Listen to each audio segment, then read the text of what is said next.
Você já imaginou como a palavra de Deus pode transformar sua vida dia após dia? Assim como o alimento nutre o corpo, a leitura diária das Escrituras fortalece e renova o espírito. No devocional de hoje, dia 64, 5 de março, mergulharemos em Levítico 13, João 18 e Provérbios 6, 20 e 29. Passagens que trazem profundas lições sobre purificação, fidelidade e a entrega total ao propósito de Deus. Cada porção da Bíblia que você recebe hoje tem o poder de edificar sua fé, moldar seu caráter e aproximá-lo ainda mais do coração do Pai. Mas será que você está realmente se alimentando dessa verdade diariamente? Continue assistindo e descubra como essa jornada pode revolucionar sua caminhada espiritual. No 7º dia, examinará a ferida novamente. Se ela não tiver se espalhado, e se não parecer mais profunda que a pele, o sacerdote declarará a pessoa cerimonialmente pura. A pessoa lavará suas roupas e ficará pura.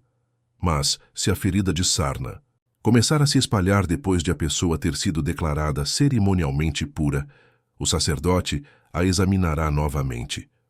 Se constatar que a ferida se espalhou, não é necessário procurar pelos amarelados. A pessoa infectada está cerimonialmente impura. Se a cor da ferida de sarna não mudar e pelos pretos voltarem a crescer na região afetada, a sarna está curada, e o sacerdote declarará a pessoa cerimonialmente pura. O procedimento para roupas contaminadas. Quando o mofo contaminar uma peça de roupa de lã ou de linho, um tecido de lã ou de linho, a pele de um animal ou qualquer objeto de couro, e quando a região contaminada da roupa, da pele do animal, do tecido liso ou trançado, ou do artigo de couro se tornar esverdeada ou avermelhada, está contaminada, com mofo, e deverá ser mostrada ao sacerdote. Depois de examinar a região afetada, o sacerdote isolará o objeto afetado por 7 dias. No 7º dia, examinará o objeto novamente. Se a região afetada tiver se espalhado, a peça de roupa, o tecido liso ou trançado, ou o artigo de couro foi, sem dúvida, contaminado por mofo corrosivo e está cerimonialmente impuro. O sacerdote queimará a peça de roupa, o tecido de lã ou de linho ou o artigo de couro, pois foi contaminado por mofo corrosivo. Deve ser completamente destruído com fogo. Se, contudo, o sacerdote examinar o objeto e constatar que a região contaminada não se espalhou pela peça de roupa, pelo tecido liso ou trançado ou pelo artigo de couro, ordenará que o objeto seja lavado e depois isolado por mais 7 dias. O sacerdote examinará novamente o objeto depois de lavado.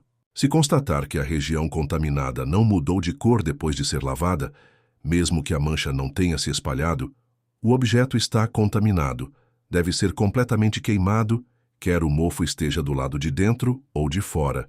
Mas, se o sacerdote examinar o objeto e constatar que a região contaminada diminuiu depois de ser lavada, cortará a mancha da peça de roupa, do tecido liso ou trançado, ou do couro. Se a mancha reaparecer na peça de roupa, no tecido liso ou trançado, ou no artigo de couro, é evidente que o mofo está se espalhando, e o objeto contaminado deverá ser queimado.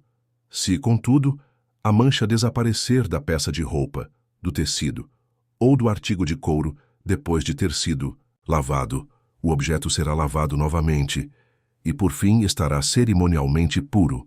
Essas são as instruções referentes ao mofo que contamina roupas de lã ou linho, tecidos lisos ou trançados ou qualquer objeto de couro.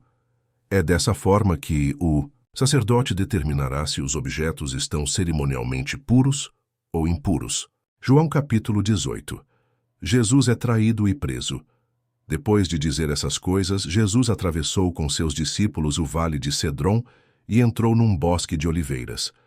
Judas, o traidor, conhecia aquele lugar, pois Jesus tinha ido muitas vezes ali com seus discípulos. Os principais sacerdotes e fariseus tinham dado a Judas um destacamento de soldados e alguns guardas do templo para acompanhá-lo.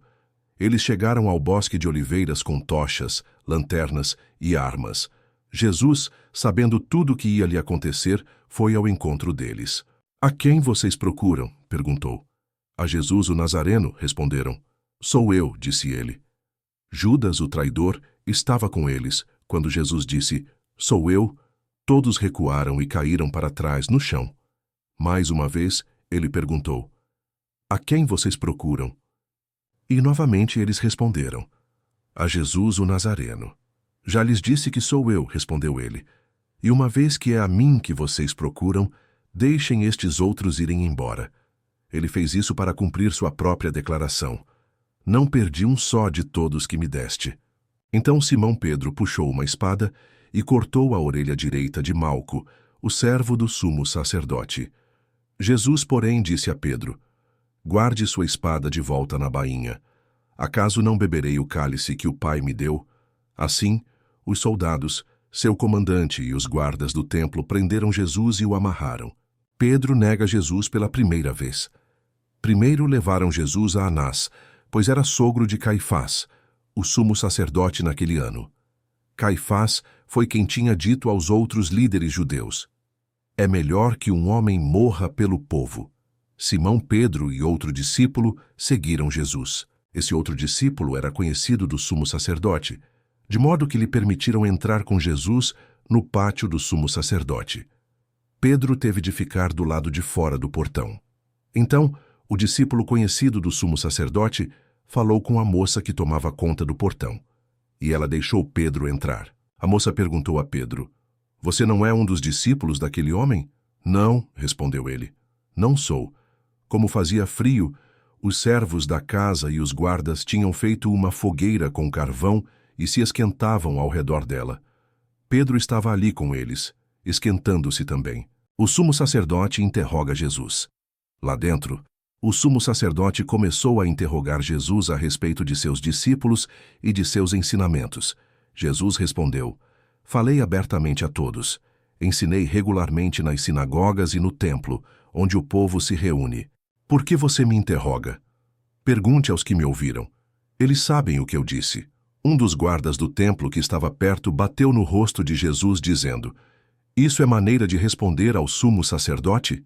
Jesus respondeu, se eu disse algo errado, prove. Mas se digo a verdade, por que você me bate? Então Anás amarrou Jesus e o enviou a Caifás, o sumo sacerdote. Pedro nega Jesus pela segunda e terceira vez. Nesse meio tempo, enquanto Simão Pedro estava perto da fogueira, esquentando-se, perguntaram-lhe novamente, você não é um dos discípulos dele? Ele negou dizendo, não sou. Mas um dos servos da casa do sumo sacerdote, parente do homem de quem Pedro havia cortado a orelha, perguntou, eu não vi você no bosque de oliveiras com Jesus? Mais uma vez, Pedro negou. E no mesmo instante, o galo cantou. O julgamento de Jesus diante de Pilatos. O julgamento de Jesus diante de Caifás terminou nas primeiras horas da manhã. Em seguida, foi levado ao palácio do governador romano.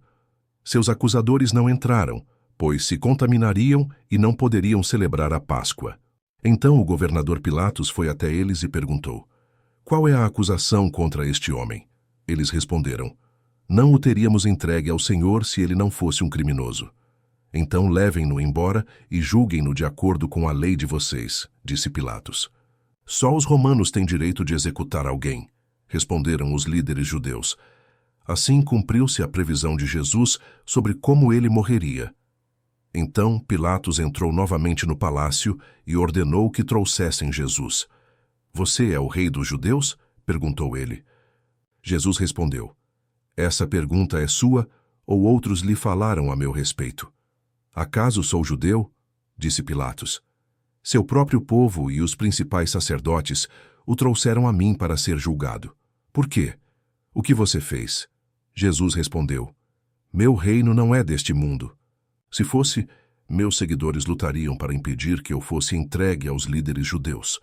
Mas meu reino não procede deste mundo. Pilatos disse, então você é rei? Você diz que sou rei, respondeu Jesus.